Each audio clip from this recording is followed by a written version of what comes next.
Amendment number 47, offered by Mr. Capuano. And the gentleman from Boston is recognized. Thank you, Mr. Chairman. Mr. Chairman, this is a great amendment. You're going to love this one. And the reason you're going to love it is because it does nothing more than simply bring the construction portion of our harbors into harmony, and I know that you like harmony, with what we did in WRDA in 2014.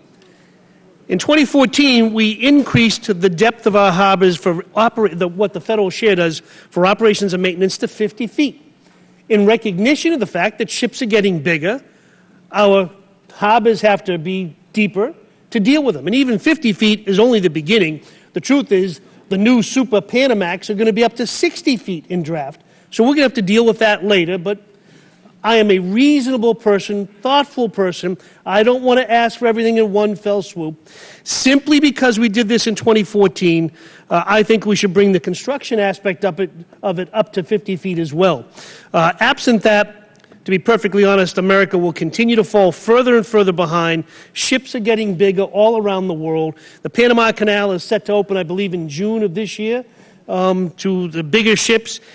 This is supported by the American Association of Port Authorities, and I know with that thoughtful, deep, intelligent explanation, I know that I have stirred something different in your heart today, and you will open up this bill to a thoughtful, minor, small little amendment that will help America. And with that, I yield back. I always appreciate the gentleman's eloquence and his rational thinking, although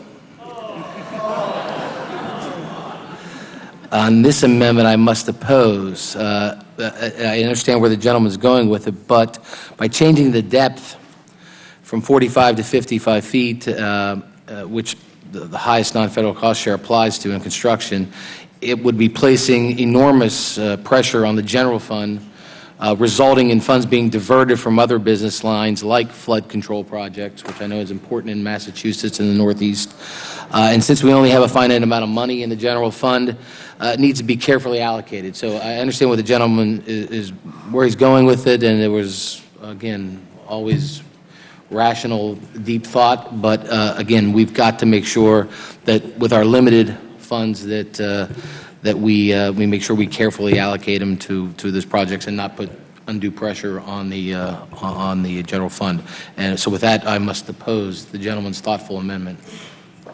Mr. Chairman, I, in recognition of your difficult situation here, and out of my true love for you and your leadership, I will regretfully withdraw this amendment.